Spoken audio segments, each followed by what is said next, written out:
Hi, welcome everyone. And thanks so much for joining us for this afternoon's event on generative AI and geopolitics, how it will both shape geopolitics and be shaped by geopolitics.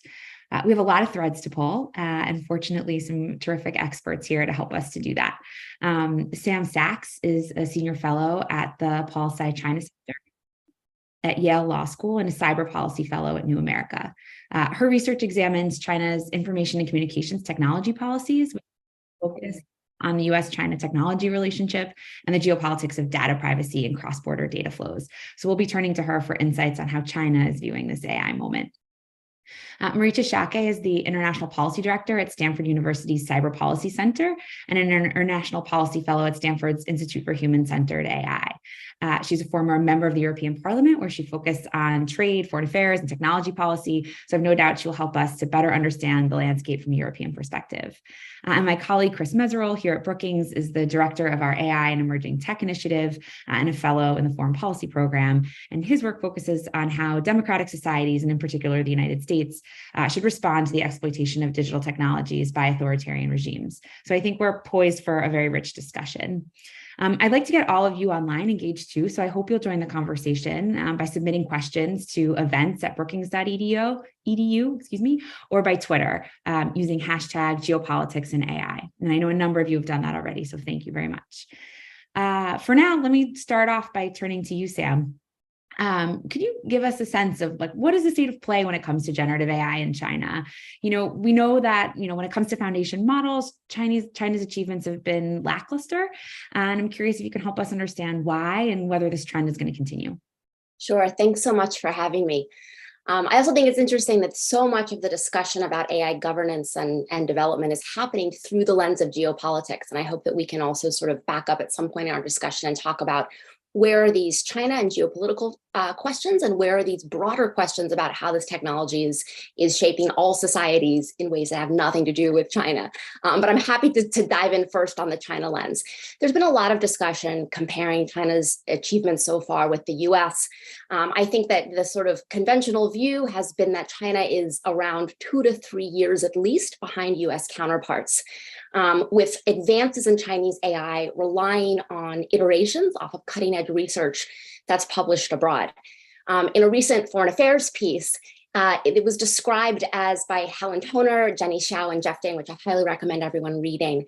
They described it as a sort of drafting behind a slower cyclist drafting behind the leader. And there's been, even just in the past week, New York Times, for example, has compared Ernie Bot, which is Baidu's sort of counterpart to ChatGPT. And so, there is a lot of discussion around the pros and cons of where everyone is. I see China facing a few headwinds. The first, and I think the most important one that we're going to have to watch how the party leadership really grapples with, is the question around censorship and how to balance information control with China's ambition for global leadership and AI, because AI generates and disseminates information that's a real concern to the Communist Party leadership, and how they navigate this is going to be really telling. Under a generative AI regulation, which takes effect August 15th, which we're going to talk more about in the discussion, companies are liable for the content that generative AI produces. And so one of the questions that I've had is how is the leadership going to calibrate this quest for control in relation to the quest for innovation and leadership? Recently, there have been two developments that I think are significant. When the government first unveiled these regulations, they were very burdensome in terms of providers and what they would be liable for in terms of content. In a revised version of the regulation that came out very recently, they appeared to loosen this restriction in a way by limiting the scope of it just to public-facing AI. And so that would provide potentially more space with less sort of burdensome requirements around content. The other thing that I'm watching is right now the Cyberspace Administration of China, which is China's cyber regulator, has really been in the driver's seat. They drafted this regulation, but we know that the Ministry of Science and Technology is likely going to have the pen for China's AI law, which is in the works. The CAC, if they had their way, I've been told, would lock it all down. They are a propaganda sort of driven organization where security and control are at the heart of their mission. But with the Ministry of Science and Technology stepping in around the AI law, that could be an effort to sort of offset some of the focus on control around information to fuel innovation. So that's something I'm watching. Related, a headwind has to do with data, because the censored online environment really does have a limiting effect on the availability and the quality of data. And I think already data is a constraint on generative AI models globally. The other, and this is very much in the geopolitical lane, and then I'll wrap up quickly, is compute. The US has restricted China's access to the most advanced semiconductors, and Chinese LLMs, we know, rely on advanced chips that are developed by the US, with Chinese semiconductor industries generally several generations behind. And so at the moment, there's a loophole where Chinese companies have been using cloud service providers to rent access to some of these most advanced chips, including the A100s, which were restricted by the US. So we need to watch. Is this an area where the US government is going to come in and try to close the loophole? How successful will China's AI ambitions be given these constraints coming from the US? And I'll stop there. Thanks. That's really helpful. And I'm glad you mentioned the compute issues. I think that's something we're going to come back to. I'd love to draw Chris out.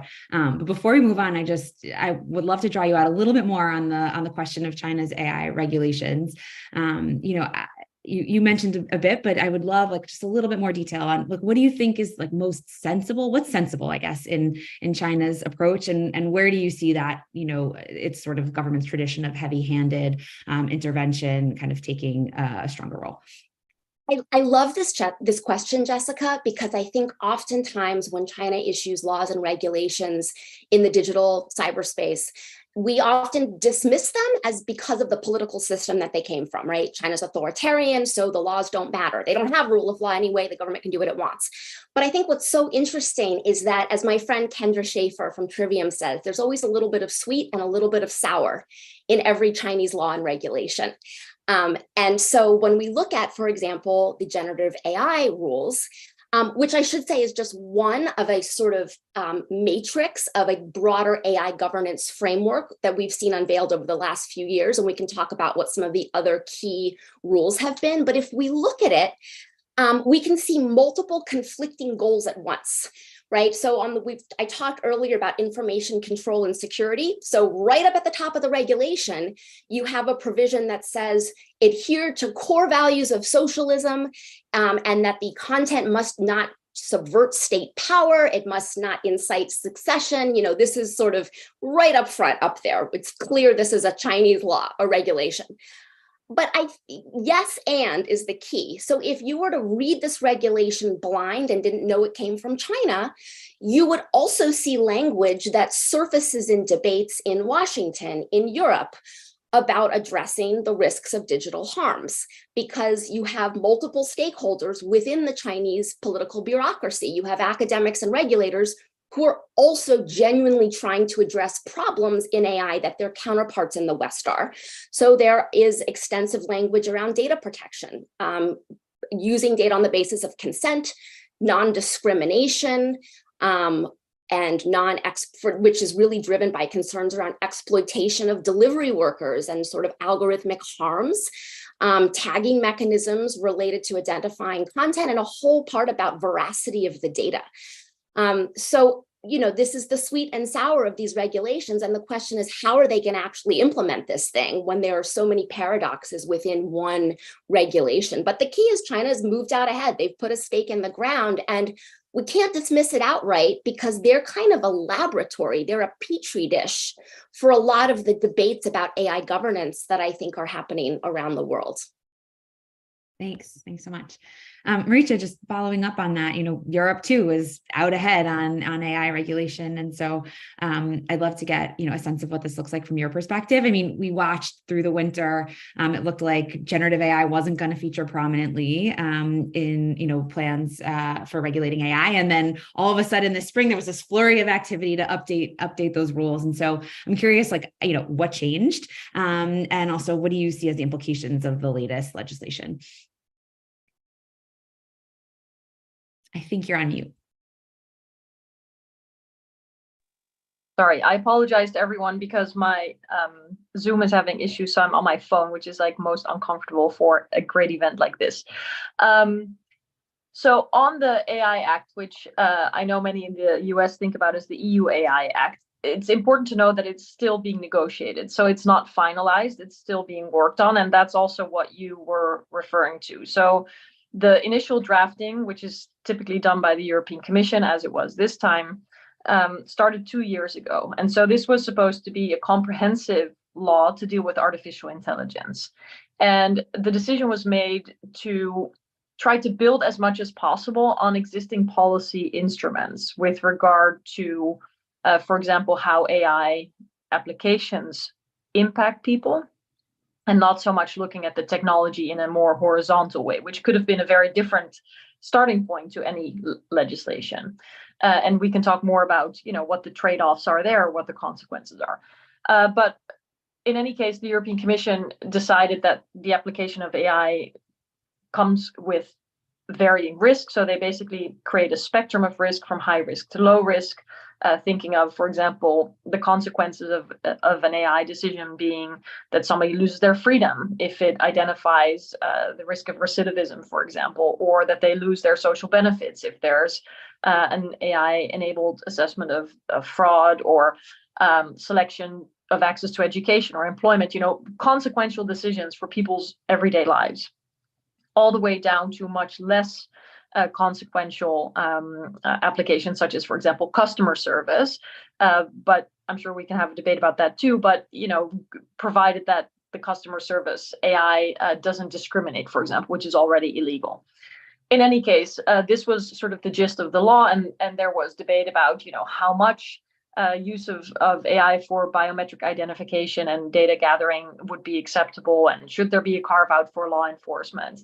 And so there was a lot of politicking around what the law should look like in its final iteration. And then indeed, as you referenced, generative AI kind of disrupted not only many sectors, but also the political debate in Europe. And so the European Parliament, which was the last of the three institutions to vote on its position vis-a-vis the EU AI Act, decided to include it in the sense of including foundation models and looking at how those can lead to risk, and looking at how the responsibilities of companies should be taken on board. And so I think there's broadly consensus that that is a sensible approach. But what you see is going from an applications focused law to a much more sort of horizontal AI focused law. And I hope that the lesson learned for everyone who is now on these negotiating tables is that we may not know what will come next, but we do know that something else will come next. The generative AI is certainly not the last disruptive iteration of a new AI application. And that it's important that these laws are made in a way that they can incorporate these future uses. And that, for example, and I think this is really important, enforcement is not only effective, which is a lesson learned after the General Data Protection Regulation, where enforcement is very fraught, but also that the enforcement agencies, the regulatory bodies, oversight bodies, watchdogs are equipped to really understand, where the next wave might be coming from, and that there's not going to be a challenge if it's not explicitly written into the law.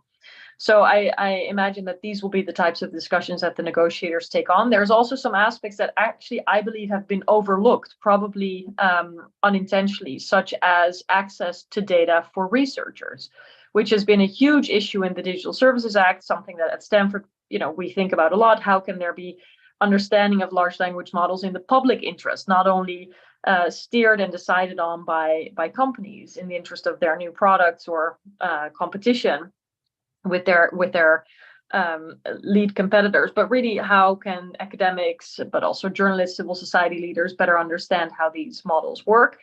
And so hopefully the negotiators will leave some room to incorporate access for researchers. And so that just gives you a little bit of a flavor. I'll mention one last thing, because we're talking about geopolitics, and I think it's something that may be overlooked by some people who are not looking at the details of this law much. The AI Act in the EU explicitly excludes military use of AI. And that actually puts it really in a different sort of corner compared to the Americans and the Chinese, where, of course, military uses of AI are actually incredibly important in driving, considerations around national security, investments, notions of competition, export controls, and, where risk in a geopolitical sense comes from.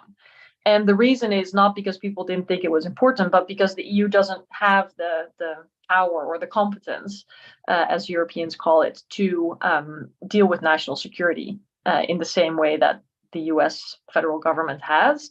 So we will have to see how that plays out, because of course every member state will have to navigate the guardrails for military uses of AI or investments, and then somehow all those different decisions have to relate back to this overarching EU AI Act. So to make a long story short, it is going to be a comprehensive law that will definitely set the tone, and the world is watching, and there's anticipation that other countries will adopt parts or the general framework of the EU, but it is not covering military uses, and there are still some key issues to be worked out by the negotiators.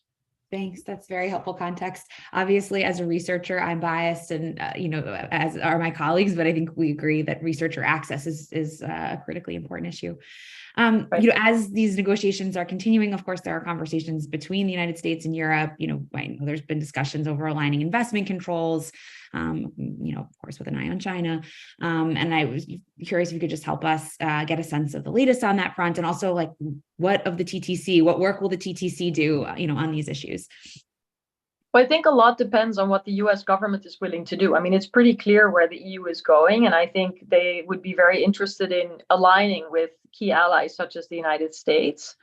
But the political reality in the US is obviously different, which explains why the Biden administration has doubled down on enforcing existing laws, because it's simply not to be expected that the Congress, as divided as it is, will come up with new laws. But of course, executive orders or other ways in which the Biden administration can act on its own should not be excluded. So I think one key question that is both important in the US and in the EU, and that has been discussed also in the G7, for example, is whether something should be done immediately. So yes, the EU is working on this AI Act, but it will take, let's say, 2 years before it will be fully entered into force, because maybe 6 more months of negotiations and votes, and then there's usually a transition period foreseen so that companies can adjust, governments can adjust, everybody can adjust to the law that's coming. But of course, generative AI is causing all kinds of questions and challenges and risks as well as we speak. So nobody really wants to wait 2 more years. And so there's discussions about, should there be some kind of voluntary agreement? Should there be some kind of code of conduct? Should this be done at the G7 level transatlantically? Or, is the US gonna be more interested in doing something with their companies? I mean, we've seen Biden inviting the CEOs of some of the leading AI companies. Some people were surprised, such a focus on just corporate leaders, and then there were other working sessions with academics and civil society leaders. But I think essentially what the United States does is going to be at least, if not as, or maybe even more important as what the EU does, because the power of these companies is so concentrated in the hands of a few US players now. And so whether they will be subject to restrictions or oversight on the US side that is more than what we already know from existing law, I think will be a key question that Americans can answer better than Europeans. And with that in mind, Chris, speaking of, what will the United States do? I'm curious for your thoughts on how, the explosion of interest in this subject is shaping debates in the United States on these issues. And what do you sort of see as the trajectory of those debates? And what of Schumer's, safe innovation framework and all the rest?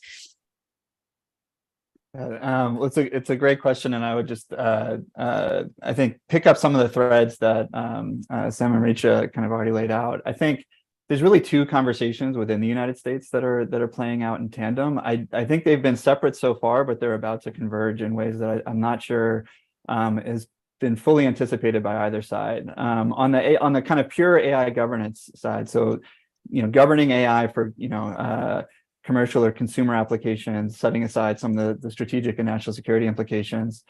I think there's some low-hanging fruit that Schumer and others in up on the Hill might be able to achieve. That's very on par with what you might see in the EU or even in China. Things I'm referring in particular to things like disclosure, right? If there's a generative AI photo of someone in your political ad, like that should be disclosed that was created by generative AI. I think there may be some kind of certification requirements that are kind of very low hanging fruit that might be able to get through as far as making sure that these systems are, have been tested, or that there's some form of transparency around what kind of testing they've undergone. I think beyond that, it's going to be hard to get much through this Congress. And as far as, I don't anticipate seeing anything remotely like the EU AI Act in its scope or ambition coming through this Congress. And so I think on the domestic front, we'll see maybe a repeat, a little bit of what happened with GDPR, in the sense that a lot of the kind of data privacy protections that were implemented in the EU, ultimately to some extent became, de facto global standards, even in areas where they, outside the EU, including in the US. I think with AI, you might end up seeing something fairly similar there. Absent that, I think we're much more likely to see the different regulatory agencies we have in place lean into the regulatory authorities they already have and update them for an AI era and an AI economy. But I really don't see a massive kind of sweeping bill on par with the EU AI Act, or even on par with what China's been doing with its AI governance approach. On the strategic side, I think this is where things are about to get pretty interesting. I think there's two things that I think the audience should bear in mind when it comes to what's happened over the last couple of years with respect to the U.S. approach to China and technology in particular. The two big kind of, I think there were two core assumptions to the way that the U.S. Political establishment, let's say, kind of viewed China's tech development in the past. One was, going all the way back to the early 1980s, when China first started to kind of lean into the strategy of adopting technology and trying to move up the value chain. If you go all the way back to that era, the two assumptions were, one, that if China if this strategy succeeded and China kind of got a lot of market share at the low end of the tech value chain, and then increasingly moved up, that they would feel like they had more at stake in the international order, and that they would do more to kind of uphold that order as they became more prosperous on the back of high tech development. The second kind of core assumption was really one that I think reflected a lot of complacency within the U.S. and some of our allies, which is that I don't think anyone really expected China to catch up and to kind of start at the low end, but make it all the way to striking distance of being able to produce leading edge systems. And within 2 or 3 years of the Xi regime, I think both of those assumptions were, kind of invalidated, where there was a concern within DC, I think, at the very end of the second Obama administration and then through the Trump administration in this White House, that the Xi regime was not going to kind of be, acting in the interest of the existing international order that we've had over the last 40 years. In fact, it might actually try to undermine it to kind of in ways that allow it to exercise greater authority around the world. And then the second assumption was invalidated when, about 5 or 6 years ago, with the prior version of deep learning, there were some models, some natural language kind of translation models, some computer vision models, for example, that outperforms anything that was, state of the art within the US and Europe at the time. They've since fallen, as was said earlier, they're now maybe kind of 2 or 3 years and just kind of coasting behind us, once there was a new architecture for deep learning called the transformer that they haven't kind of invested quite as highly in. One of the reasons being it's not as easy to align with what the creators of these systems want it to do. But they're clearly within striking distance, and they can kind of produce technology at par with us or better. And I think for a lot of national security strategists within DC, they look at China and they say, they potentially can kind of outcompete us on some of these technologies, and we can no longer assume the status quo is that the United States and our allies are going to be able to outperform, like our technology will not necessarily outperform Chinese technology in the future. And in the military realm, that has pretty significant implications, especially for those in the Pentagon who are looking at, Xi's declaration that Not that he's going to go to war. I want to be really clear that he has not come out and said that, but he has said that he wants the PLA to be prepared to take Taiwan by 2027, which has really gotten the attention of a lot of folks in the Pentagon. And you couple that with their kind of tech ambitions, and that's produced this sense that the U.S. I think needs to act now in ways to kind of curtail, advanced AI capabilities within China as much as possible. The reason I bring all that up is that effort to curtail China's tech development, it started with semiconductors, which is kind of the low-hanging fruit, right? Like you start with by denying them access to the highest, most capable or most performant chips that are used to train large AI models. But you're not denying them semiconductors just for the sake of denying them semiconductors. You're denying them semiconductors to deny them the capability to train the kinds of models that you're afraid of them having. What's going to come out of that after the semiconductors is new restrictions on outbound investment and controls, right? Because it doesn't make sense to deny them semiconductors, but then allow Western firms to invest in Chinese semiconductor manufacturers and other kind of AI startups. Beyond that, once that's locked down, it also, if that is your goal, is to deny kind of advanced capabilities to China, that also then puts you in the position of trying to lock down cloud computing clusters using these chips outside of China, and beginning to put in place kind of restrictions on the ability to rent cloud computing time, so that someone in China can't kind of rent a cluster outside of China to produce these capabilities. And then that kind of brings me to the last step, which is eventually, if they really want to deny access to certain like high-end capabilities by virtue of these models within China, they're going to have to lock down the models themselves, including even potentially open source versions of those models. We just saw Llama 2 released by Facebook yesterday. That's an extraordinarily performant and capable system that was open sourced.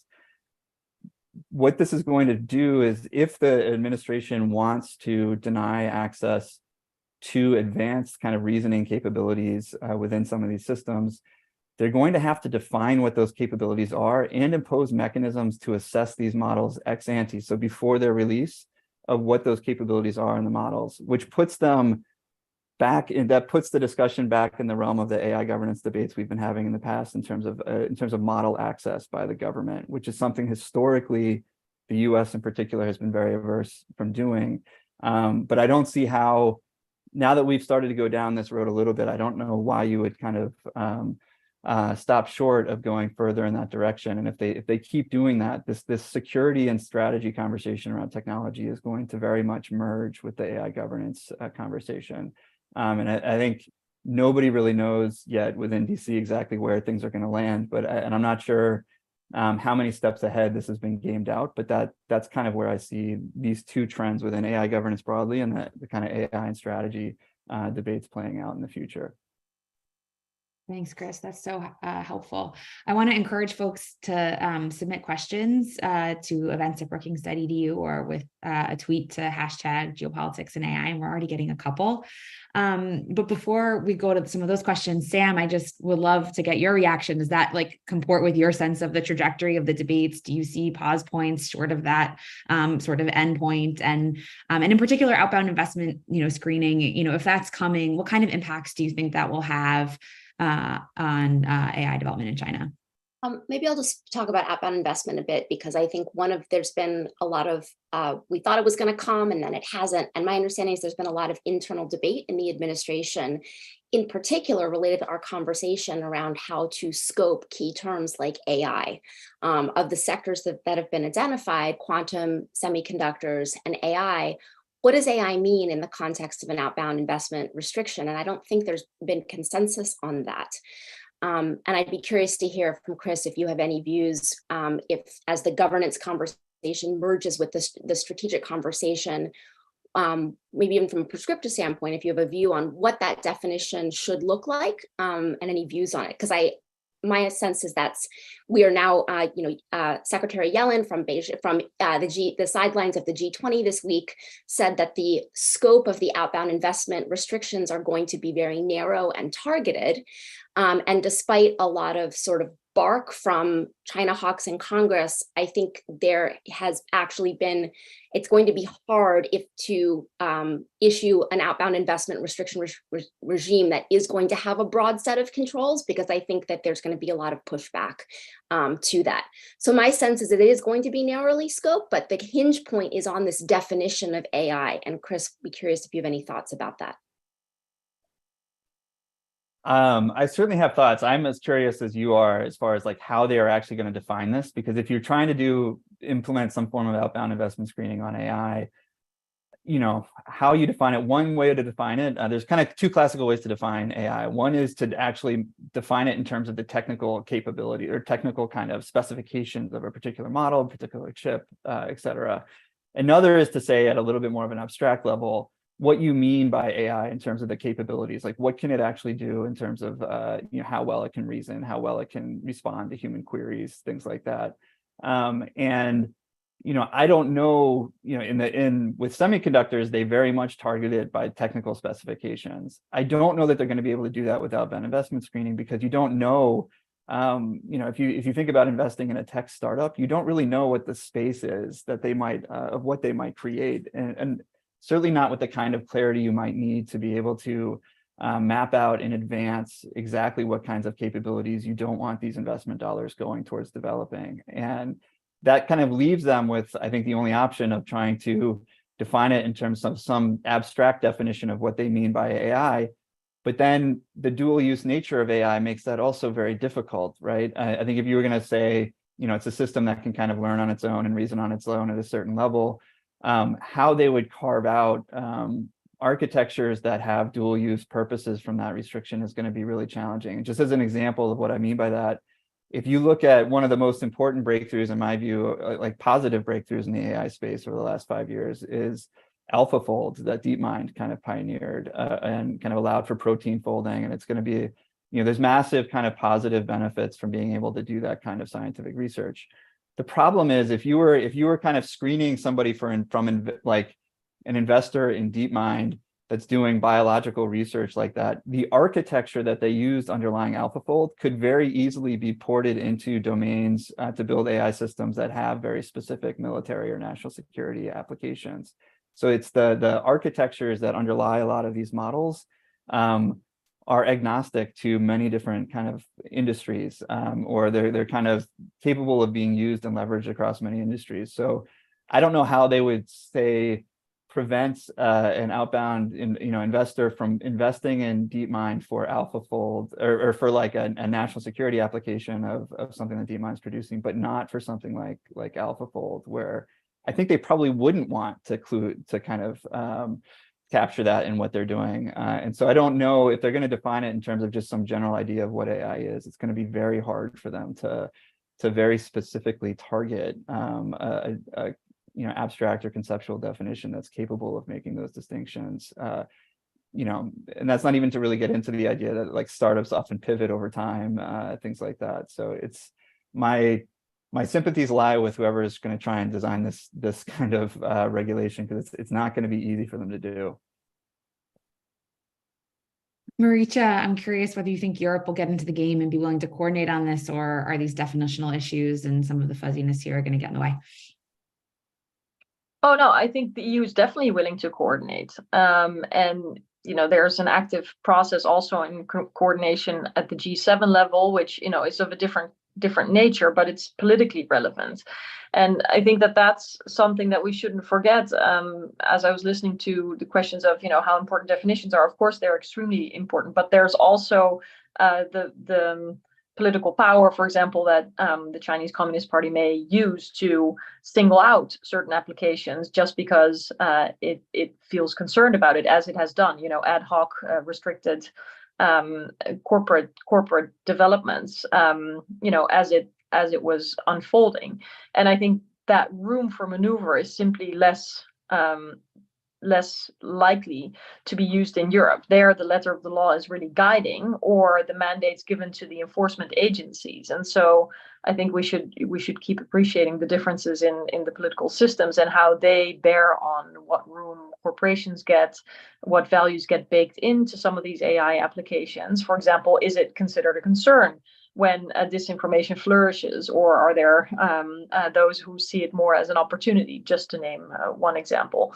So I think there is definitely an appetite in Europe to collaborate with like-minded governments and to see that in a wide way, to also really consider global South relations in looking to see whether there's a need for sharing knowledge or capacity in order for these countries to deal with what AI may mean in their local context, and to see if there can be partnering there. So I really hope that this is a spirit within which at least the like-minded democratic rule of law-based governments are going to work together, because these developments are global. To some extent, I think a lot of the harms will come from the least responsible actors. And so it's really going to be important that those who do feel like this technology should fit within the much appreciated principles that the rule of law and open societies hold should really step up to make sure that those values are not swept away with disruption after disruption. So from what I can see, and I was in Brussels spending time with the European Commission yesterday, there's definitely a spirit of seeking collaboration and partnership, not only transatlantically, but also globally. You're speaking to a question that we received a handful of times from members of the audience. I think there seems to be a sort of a collection of questions around international cooperation for AI governance, and some interest specifically in areas that are ripe for cooperation. So this is, we've sort of mentioned one or two in this conversation, but I'm curious if you think that there are others that, maybe haven't received quite as much attention, but potentially could or should. I do think it has received a lot of attention, but has not been explicitly mentioned today, which is, of course, the relationship between AI and weapon systems, which I think is typically something that should be dealt with globally. And similarly, AI is part of a broader question of how international law, including law of armed conflict, but also international humanitarian law, applies in the context of digital technologies and cyber. So, in theory, a lot of international organizations and political leaders have stated and made it official that law as it applies offline should apply online, or should apply in the cyber context too. But exactly how and what consequences should be, for example, with cyber attacks, is there attribution, what should be proportionate retaliation, sanctions, and so on. There's a lot of ambiguity. And I think that ambiguity at times is used, but it also leads to impunity. The perpetrators of quite serious acts go unpunished. And so I think there are a lot of areas where if that discussion had not been completed or led to sort of clarity in terms of how international law applies before generative AI broke through, that discussion has not gotten any easier as a result. And overlaying or underpinning a lot of these questions is what is the proportionate power that private companies should have in governing these global and very influential matters, and where should states step in and on the basis of what rules and principles. And I feel like that relationship question will become a part of many more international negotiations and initiatives, simply because the power concentration, the data concentration, the compute concentration, the understanding has only gotten more comprised to let's say a handful of companies, and they have enormous discretion to make decisions about what they consider risky, what they want to do about it. But those decisions have consequences for how human rights are upheld, how conflicts are fought in the battlefield, what economic advantages are to be enjoyed by whom. So I think that sort of layer over a lot of these discussions has only become more important. Did others want to come in on this?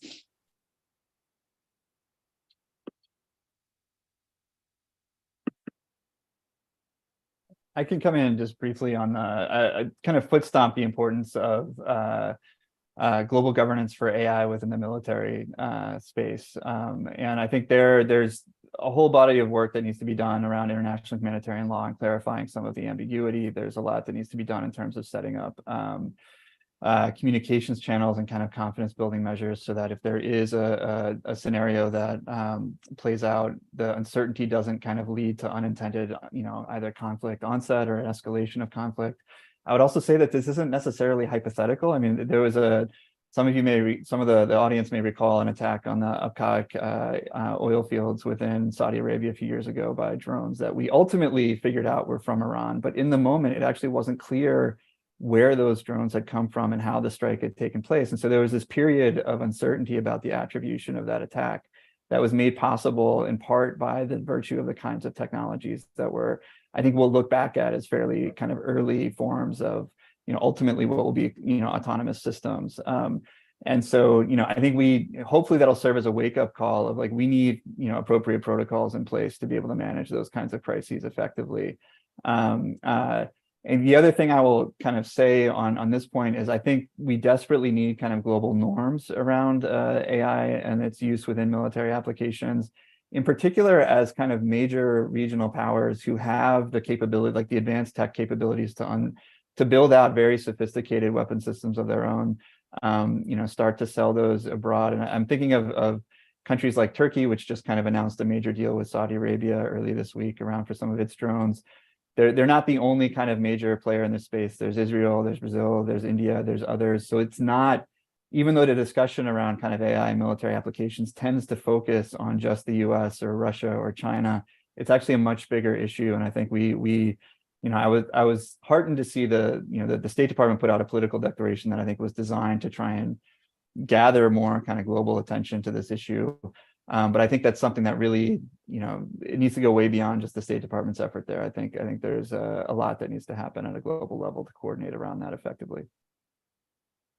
For all the conversation around cooperation with allies and partners and democracies, I think something that I have not seen sort of any real robust discussion on has been, how do we coexist with an authoritarian power that is using technology to stay in power and to monitor and do all kinds of things? And we could have a whole discussion about the human rights abuses, from data-enabled apps in Xinjiang to what's happened in the zero COVID policy, really disturbing uses of technology in China. And yet we have to coexist with this tech-enabled authoritarian power. And I think there's so much discussion around export controls and investment restrictions, and how do we collaborate with like-minded governments. But the core question to me is, how do we coexist with China in this space? And I don't have the answer to that, but I think that that's a really hard and important conversation that has to be had. I was recently with Chinese scholars and academics at a conference in a sort of neutral third country location, and sitting around the table, no government there, but I had two parents on either side of me, and we were talking about what it meant to raise children in the era of AI. And I just found it so refreshing and important to be able to have this conversation with Chinese scholars and practitioners. We all have young children. We're all very concerned about really similar issues. And I don't see a space for that kind of conversation in this political environment. And it's really tough. And I just think it's really important. Can I add one thing? Oh, sorry. No, go ahead. Thank you. I agree. But I think here the task for the United States government is to actually make it much more clear what kind of model of regulation it believes in. Because actually negotiating internationally or coming to any table, whether it's for dialogue or for treaty negotiations or for anything else, without more clarity on what the model looks like that you want to put up for discussion or dialogue is hard. And I think the price that the US will pay for inaction in that sense, or for trusting the market, or for choosing a liberal hands-off approach in international negotiations, will actually become more clear, because I agree completely that there has to be coexistence and hopefully clear terms and boundaries on the basis of which that can happen, that will be respected, and so on and so forth. But I feel like one of the disadvantages of the US not being more clear in terms of domestic rules and about what it really seeks is that it's going to be harder to negotiate. Yeah, I'm curious if there are other things that you see, Washington and Brussels could be doing differently to foster the kind of sort of environment that you are calling for. I mean, Maricha just offered one idea, but if others have thoughts, I welcome them. Well, the difference is already quite significant between Washington and Brussels in the way in which China is perceived. I think the views are perhaps converging a little bit, but I don't know another city where concern for China is such a leading topic as Washington, and it's certainly not the same in Brussels for a variety of reasons. Of course, there's a war in Ukraine that really occupies people's political agendas for understandable reasons. But even looking beyond that, I think there is already a difference, and the way in which the US and the EU and other partners work out those differences and how they each relate and how they collectively relate to China will also be extremely important. And I know that there's also quite a bit of frustration about the sort of forceful way in which the US government is bringing on board countries. Take, for example, a company in the Netherlands called ASML that has, not been able to export as it had intended. And so I don't know how long that political capital in the US will last, certainly if there might be an administration change.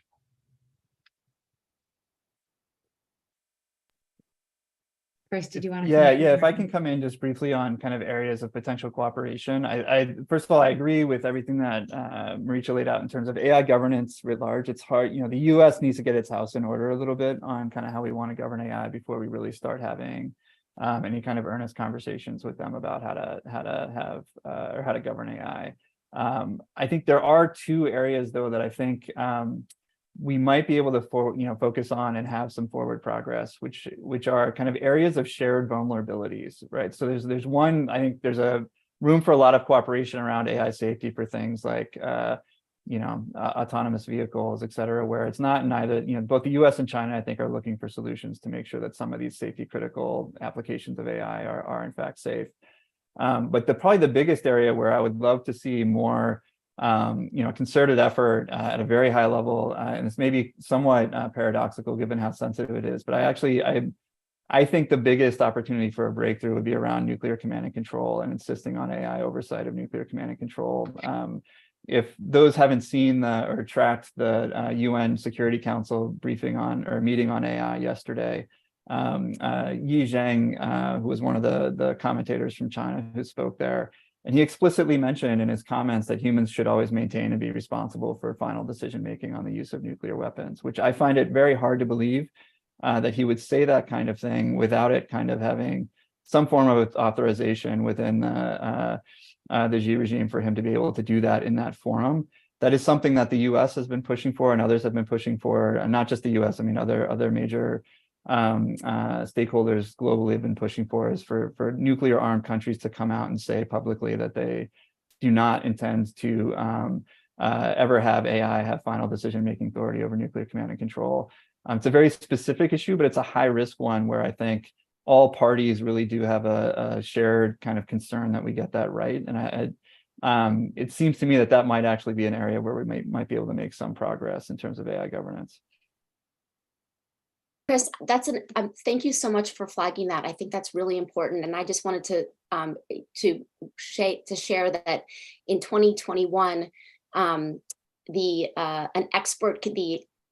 China, an expert committee on AI governance issued a series of sort of high-level guiding principles for ethical norms around AI. And in fact, that concept of humans maintaining control over AI and bearing ultimate responsibility for the systems is stated in those guidelines. So it is sanctioned official Chinese policy. So maybe something absolutely worth exploring there. Really helpful. I'm looking at the questions that we've been receiving from audience members, and there are a handful on a slightly different topic. So shifting gears for a second, from cooperation to competition, I think a number of questions are focused on how or whether, regulation of AI in democratic societies will, and in particular in the United States, will slow down the United States or its partners in the competition with China. And I'm curious for, Chris, I think you may have a view on this.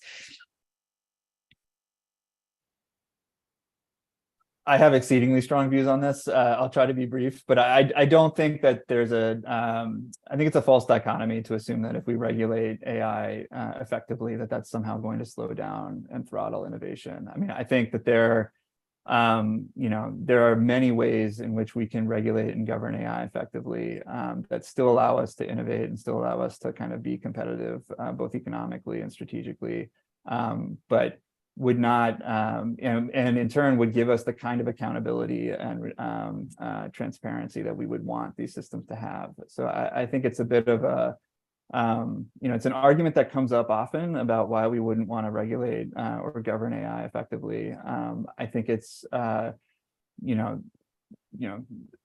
very much a bad policy. And I think in fact, I would say it's the other way around, that if we are able to put forward trustworthy AI and really regulate and govern these technologies effectively, we will be better positioned to kind of recruit allies and partners globally and have a stronger case when China or other authoritarian regimes start making their pitch for their kind of governance model of AI. If we have a better one and a more compelling vision for how to use these technologies in ways that's safe and trustworthy, that is in the long-term strategic interests of the United States and other democracies around the world. And I think it's hopefully that is the vision that we'll be able to pursue in the future. Thanks. Another question we got is about key technologies that support AI. The questioner mentions like the graphics processor, and is curious, like, how can we know, how can we predict, how can we, sort of forecast what kinds of technologies will be, key to future AI developments, and how does that fit into our perspective on regulation? Well, I think the important thing is to understand not just what technologies are going to be key to the development of AI, but which technologies are going to be key that are also not easily substitutable, right? And so there's for which there's no kind of readily available substitute, or that it's not easy to recreate. And so Maricha mentioned earlier a company called ASML, which produces a advanced kind of photolithography machine that allows chip manufacturers to etch the circuitry onto a chip at very, very small scales using light. And that machine is extraordinarily complex. I think it's something like 100,000 pieces within that machine. The physics that go into producing that are unbelievably complicated. And there's really no other company in the world that's capable of producing that right now. And so it's not always clear kind of like what the far term future technologies are that will be strategic. It is fairly clear in the near term that like anything that ASML does to build on the system they have is probably going to be something that other firms around the world are not able to replicate, certainly not within a short time frame, just because they're so far out ahead in terms of how that particular really important piece of technology is being developed. And I think in the far future, you're looking ultimately, as we kind of get close to, Moore's law is kind of starting to reach the limits of physics in terms of what it can achieve. And you'll need to kind of go into, quantum or kind of photonics, where you have kind of light-based computer systems or circuits rather. And there, I think it's just too early to say what the critical technologies will be within those supply chain ecosystems, because those technology stacks are not mature yet. So it's not really actually clear, even if you wanted to do an export control around quantum computing, kind of, different components within that stack, it's really hard to know where to, piece together, like how to piece together a good export control regime, because it's the tech is so nascent that, and it's not even clear where we have an advantage and where we don't. So I think, we can do it on a very short time horizon based on what the current, state of the art is. But I think it's a bit of a fool's errand to try and project beyond that far into the future. That's great. One question we just got was, how can policymakers, this is sort of related, can policymakers overcome the challenge of the pace of AI development with the pace of legislation and in particular related to international cooperation? I could say something briefly about that. Just building on what I said earlier, I think it's not a question of whether there'll be new breakthroughs or unexpected developments coming from tech companies, but rather how and when. And so I think legislators should build in capabilities to be flexible. So that could mean, for example, empowering regulators. It could also mean, which is an element of the AI Act as it is drafted now, that there is a designated set of experts who can continue to observe, for example, new applications of AI in this case, and identify them as being high risk, medium risk or low risk. And that way trigger some of the mitigating measures that are already foreseen in the law, but that may not have just been mentioned specifically for one application or the other. So I think actually, given the ongoing developments in the tech field, it becomes even more important to be very clear on what values and principles are the laws are, or the rules or the agreements internationally are supposed to safeguard. Because that way, if you're clear about those, then you can have the mandated authorities probe whether whichever new iteration actually, violates these principles or values or stays within those boundaries. We just got 2 questions in a row on the challenges of mis and disinformation. The question is, can you dive more into the challenges as AI improves deepfakes and how this can impact geopolitics? They offer an example about a deep fake of a politician released the day before an election. I know, Chris, you've done some work on the risks of deep fakes in armed conflict.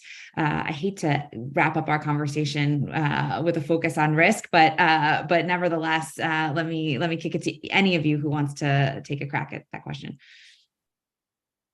So I have a somewhat counterintuitive sense of what the real risk here is. I don't actually think it's about, like we saw deepfakes of both Zelensky and Putin at the onset of the Ukrainian or the Russia's invasion of Ukraine. And, they didn't cause kind of mass chaos or demoralization among kind of their supporters. What they did do is kind of rally up a base of support among the folks who are trying to set a certain narrative around the conflict. I also think you'll see similar kinds of efforts within like political campaigns, et cetera. We're already starting, like DeSantis, I think, used a deepfake recently of Trump and Trump's audio. And I think those efforts are not necessarily to try and get somebody to believe something that isn't true, but instead to kind of just buy into a broader narrative that's kind of providing momentum and fueling the entire kind of campaign or movement that they're trying to get going.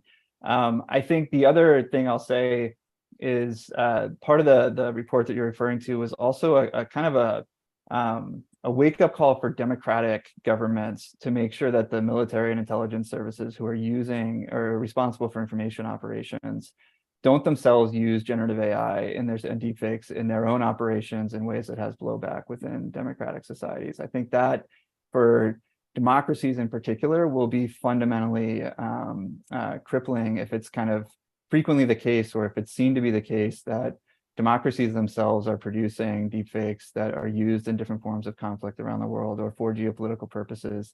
It will discredit and kind of undermine the claims of democracies and the moral authority they have when they try and push back on these efforts themselves. And so hopefully, cooler heads will prevail, at least within kind of democratic governments, about how these things should be used. But that, to me, is probably the single biggest risk, is that it would end up undermining kind of democratic legitimacy and authority within really important geopolitical contexts.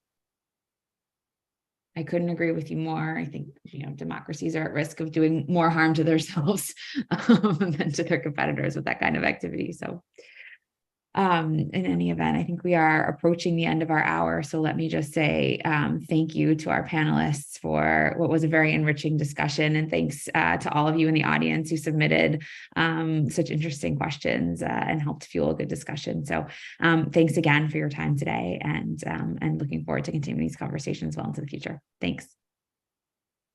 Thank you. Thank you.